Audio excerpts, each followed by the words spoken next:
Budget cell, तो ये आ गया हमारा।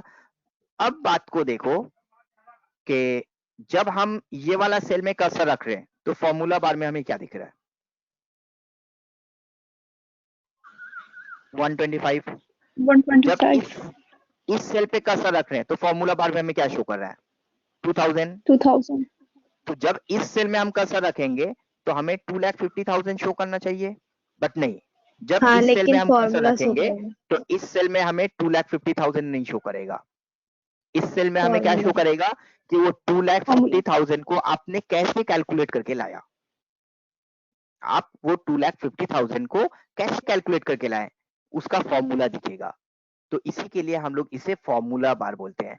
जिस सेल में हमारा सिर्फ नंबर होगा वो नंबर दिखाएगा, बट जिस सेल में हमने किसी नंबर को फॉर्मूला के थ्रू कैलकुलेट करके लाया वो नंबर नहीं दिखेगा, उसके जगह में उसका फॉर्मूला दिखेगा। तो इसी के लिए हम लोग इसको फॉर्मूला बार बोलते हैं। समझ में आई सारे को बात?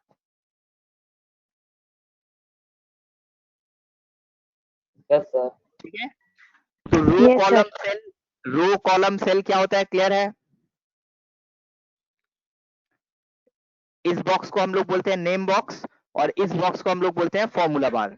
तो कभी कभी क्या होता है ना कि हम लोग बहुत बड़ा बड़ा फॉर्मूला बनाते हैं, तो इसी के लिए क्या होता है ना कि फॉर्मूला बार को वो बहुत बड़ा करने का जो ऑप्शन देता है। तो अगर आप चाहते हो तो फॉर्मूला बार को आप इस तरह से एक्सटेंड कर सकते हो, फॉर्मूला बार को आप इस तरह से एक्सटेंड कर सकते हो। तो आपको फॉर्मूला बार को कभी कभी क्या होता है बहुत बड़ा से बड़ा एक फॉर्मूला बनाते हैं, तो इसी के लिए फॉर्मूला बार को एक्सटेंड करने का ऑप्शन देता है, जिसके थ्रू हम लोग उसे एक्सटेंड कर सकते हैं। तो ये हो गया हमारा यहाँ पे कि रो क्या होता है, कॉलम क्या होता है, सेल क्या होता है। ये होम से लेकर व्यू तक का हम लोग को रिबन टैब दिख रहा है, जिसको हम लोग बोलते हैं रिबन बटन। देन इस ऑप्शंस को हम लोग बोलते हैं नेम बॉक्स, इस ऑप्शंस को हम लोग बोलते हैं फॉर्मूला बार। देन हम लोग यहाँ पे जाकर ये जो देख रहे हैं कि हमारा जो वर्ड फाइल होता है ना, वर्ड फाइल में हम लोग को सिर्फ ये वर्टिकल स्क्रॉल मिलता है, ये जो वर्टिकल स्क्रॉल मिलता है सिर्फ वही मिलता है।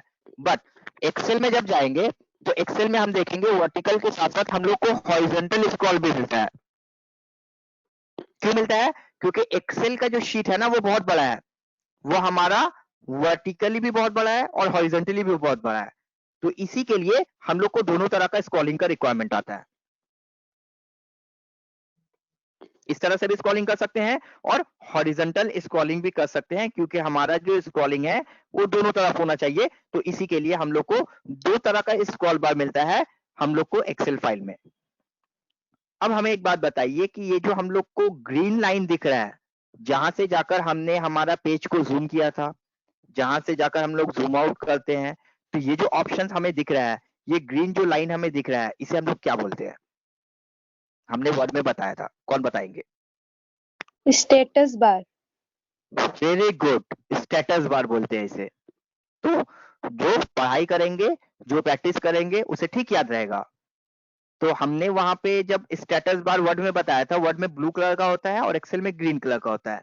तो हमने जब वर्ड में स्टेटस बार बताया था तो उसके साथ साथ आप लोग को ये भी बात बताया था कि वर्ड से ज्यादा एक्सेल में ये स्टेटस बार का यूज है, वर्ड से ज्यादा एक्सेल में ये स्टेटस बार का यूज आता है।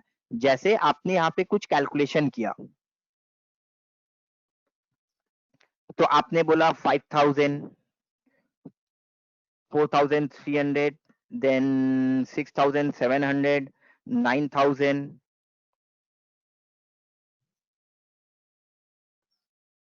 9,000, 2,600, then 7,000।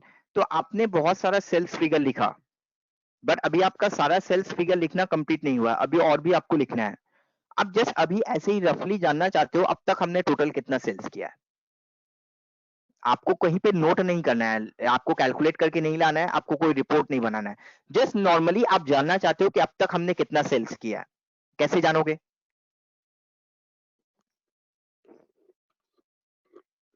ऐड करेंगे सर। प्लस ऐड ऐड करेंगे, करेंगे तो सर। ऐड करने के लिए तो फॉर्मूला लगाना पड़ेगा, फॉर्मूला लगाना पड़ेगा ना। हाँ तो सर। एक्सेल बोलता है कोई फॉर्मूला मत लगाओ, आपको जितना एरिया को लेकर ऐड कर देखना है ना, आप उतना को सेलेक्ट करो। आप इतना एरिया को सेलेक्ट किए ना, अब स्टेटस बार से पूछो क्या क्या बता रहा है आपको। देखो क्या बता रहा है, कितना टोटल हुआ सब में? 34,600। 34,600. हाँ, ये जो आपने जितना सारा नंबर लिखा है उसमें मैक्सिमम सेल्स अमाउंट क्या है? 9,000। 9,000. मिनिमम सेल्स अमाउंट कितना है? 2,600। 2,600. टोटल कितना सेल्स फिगर आपने टाइप किया है? 6। और हर एक सेल्स का एवरेज फिगर क्या आ रहा है? एवरेज फिगर आ रहा है हमारा 5,766। तो अगर ये 5 रिपोर्ट आप बनाना चाहते हो ना, तो इसमें आपको 5 फॉर्मूला लगाना पड़ता। आपको सम का फॉर्मूला लगाना पड़ता, मैक्स का फॉर्मूला, मीन का फॉर्मूला, एवरेज का फॉर्मूला, काउंट का फॉर्मूला, 5 फॉर्मूला लगाना पड़ता। बट एक भी फॉर्मूला लगाए बिना आपको ये सारा रिपोर्ट एक्सेल ने बता दिया। किसके थ्रू बताया? स्टेटस बार के थ्रू बताया। समझ में आया आप लोग को? Yes sir. अब हमारा हाँ सर. एक्सेल फाइल में जब हम ये डेटा को सेलेक्ट कर रहे हैं तो हमको सम, मीन, मैक्स सब कुछ दिख रहा है। आप जब अपने कंप्यूटर में कर रहे हो आपको नहीं दिख रहा, अगर तो फिर कैसे एक्टिवेट करोगे, कहां से लाओगे? तो आपको क्या करना है, वही स्टेटस बार के ऊपर आपको राइट क्लिक करना है। वही स्टेटस बार के ऊपर आपको राइट क्लिक करना है। देखो आपको यहाँ पे दिख रहा है सम, मिनिमम, मैक्सिमम, काउंट, एवरेज, सबको आपने ऑफ कर दिया, सबको बंद कर दिया। अब देखो आपको सेलेक्ट करने पे भी कुछ नहीं देगा, वो कुछ नहीं दे रहा नीचे। तो ऐसे ही ऐसे नहीं आ जाएगा, आपको इनेबल करना पड़ेगा। तो आप जो जो रिपोर्ट चाहते हो कि हम लोग नॉर्मली क्विक रिपोर्टिंग में इस तरह चाहते हैं, तो आप जस्ट राइट क्लिक करो और राइट क्लिक करो कि आपको सम चाहिए, आपको मैक्सिमम फिगर चाहिए, आपको मिनिमम फिगर चाहिए, आपको एवरेज फिगर चाहिए, आपको काउंट चाहिए, तो सारा चीज वो करके दे देगा। समझ में आया आपको? तो ये बेनिफिट हमारा है स्टेटस बार का। तो ओपनिंग विंडो में सारा चीज क्लियर है आप लोग को? कोई पॉइंट अगर नहीं समझ में आया तो बोल सकते हो आप लोग। क्लियर है सर.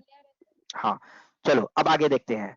तो हमने जो देखा कि ये जो हम लोग को नेम बॉक्स दिख रहा है, ये जो फॉर्मूला बार दिख रहा है, सपोज करो कि आपको फॉर्मूला बार हाइड हो गया, किस कारण से फॉर्मूला बार नहीं दिख रहा है, तो ये फॉर्मूला बार को भी हम लोग हाइड एंड हाइड कर सकते हैं। कैसे हाइड एंड हाइड कर सकते हैं? आप लोग व्यू टैब में जाओ। व्यू टैब में जाने के बाद आप लोग देखो कि वहां पे एक ऑप्शन मिलता है फॉर्मूला बार। जैसा हम लोग ने वर्ड में व्यू में जाकर के रूलर और ग्रिड लाइन को इनेबल डिसेबल किया था ना, वर्ड में फर्स्ट क्लास में रूलर को इनेबल और डिसेबल किया था व्यू से जाकर, उसी तरह Yes, से sir. एक्सेल में जब व्यू में जाओगे ना, तो आप बोले कि फॉर्मूला बार आपको नहीं चाहिए, तो फॉर्मूला बार को आप हाइड कर दो। देखो फॉर्मूला बार हट गया। तो कभी कभी क्या होता है ना कि आप लोग एग्जाम में बैठे हो एक्सेल का, और आपको जो आईसी ने क्वेश्चन दिया है एक्सेल में, उसमें फॉर्मूला बार एक्टिव नहीं है, तो आप बोले फॉर्मूला कैसे बनाएंगे, हमको दिख ही नहीं रहा है। तो फॉर्मूला बार आपको एक्टिव करना पड़ेगा। कहां से करोगे? व्यू से। व्यू से जाकर जब आप फॉर्मूला बार में क्लिक करोगे तो फिर वहां पे फॉर्मूला बार आपका जो है एक्टिव हो जाएगा। देन आप बोले ये जो रो कॉलम का हेडिंग हमारा है, रो का हेडिंग हमारा है 1 2 3 4 करके, कॉलम का हेडिंग हमारा है 1 2 3 4 करके, तो ये हेडिंग नहीं आ रहा है, तो ये हेडिंग को हम लोग ऑफ कर सकते हैं। तो ये हेडिंग को भी हम लोग ऑन कर सकते हैं, ऑफ कर सकते हैं। एक्सेल में क्योंकि रूलर का कोई काम नहीं आता है, इसलिए रूलर हमारा जो है वो डीएक्टिवेट है। अब ये जो रो का लाइन और कॉलम का लाइन हमारा ड्रॉ किया हुआ है, ये जो रो के लिए हमारा रूलर लाइन ड्रॉ किया हुआ है, एक्सेल के लिए रूलर ड्रॉ किया हुआ है, इसको क्या बोलते हैं? इसको बोलते हैं ग्रिड लाइन। तो अगर ये ग्रिड लाइन को भी आप लोग ऑन ऑफ करना चाहते हो, ऑफ कर सकते हो। अगर ग्रिड लाइन को ऑफ कर दोगे तो जस्ट प्लेन पेज की तरह हो जाएगा। बट एक चीज यहाँ पे बताते हुए चलते हैं कि ग्रिड लाइन को ऑफ कर देने का ये मतलब एकदम ही नहीं होता है कि आपका रो कॉलम सेल जो है वो डिलीट हो गया, अब ब्लैंक पेज हो गया। नहीं, रो कॉलम सेल अपनी जगह एज इट इज है। देखो कॉलम जब सेलेक्ट कर रहे हो as it is column select हो रहा है, जब रो सेलेक्ट कर रहे हो एज इट इज सेलेक्ट हो रहा है, जब सेल कर रहे हो तो सेल हमारा एज इट इज सेलेक्ट हो रहा है। तो जब ये ग्रिड लाइन ऑफ हुआ हमारा, ये रो कॉलम सेल का जो लाइन है वो अपने जगह एज इट इज अवेलेबल है। तो समझ में आया व्यू में जाके हम लोग क्या क्या कर सकते हैं? तो व्यू में जब जाएंगे तो व्यू में जाने के बाद हम लोग फॉर्मूला बार हो गया या हेडिंग हो गया या ग्रिड लाइन हो गया, ये सारा चीज को हम लोग ऑन ऑफ कर सकते हैं। ठीक है, समझ में आई? Yes, sir. हाँ, तो अब हम लोग थोड़ा सा आ जाते हैं ये शीट की तरफ। तो आप लोग देख रहे हो कि ये जो एक्सेल फाइल हमारा है, इस फाइल में अभी एट प्रेजेंट कितना शीट आपको दिख रहा है? One है Sheet sir. one. सिर्फ एक ही शीट One दिख रहा है sheet. आपको? हाँ। अब अगर आप बोल रहे हो कि हमको और भी 1-2 शीट ऐड करना है, तो क्या हम ऐड कर सकते हैं? Plus हाँ मार्क सर, ना. Plus Plus Yes. है हाँ sir. Sir, Plus. कैसे कर सकते हैं? तो अगर आप ऑफिस 7 यूज कर रहे हो तो देखो ऑफिस 7 में ये प्लस साइन नहीं होगा। श्वेता का ऑफिस 7 में दिख रहा है वापस ये साइन? सर आज नहीं खोले हैं। आज नहीं ओपन किए हो? ठीक है चलो। तो आप देखोगे वहां पे मेरा भी प्लस office साइन नहीं 7. दिखेगा, बट ऑफिस 13 पे यहाँ पे प्लस साइन दिखेगा। तो अगर ऑफिस 13 प्रो आप और एक एक्सेल शीट यूज करना है, ओपन करना है, बहुत इजी है। प्लस साइन में क्लिक करो, एक एक्सेल शीट ऐड हो जाएगा।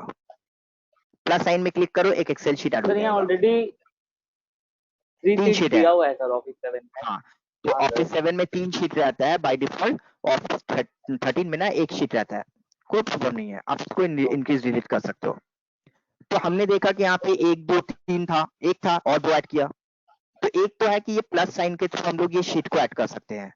क्या और भी कोई वे है शीट को ऐड करने का? यस। तो होम टैब में जाकर आप लोग देखो कि यहाँ पे आप लोग को सेल बोलकर एक ग्रुप मिलेगा। सेल बोलकर ग्रुप में जहां पे आप लोग को दिखेगा इंसर्ट डिलीट फॉर्मेट, दिख रहा है इंसर्ट डिलीट फॉर्मेट। तो आप लोग यहाँ से जाकर के शीट इंसर्ट कर सकते हो। अगर शीट इंसर्ट करना है तो इंसर्ट में क्लिक करो।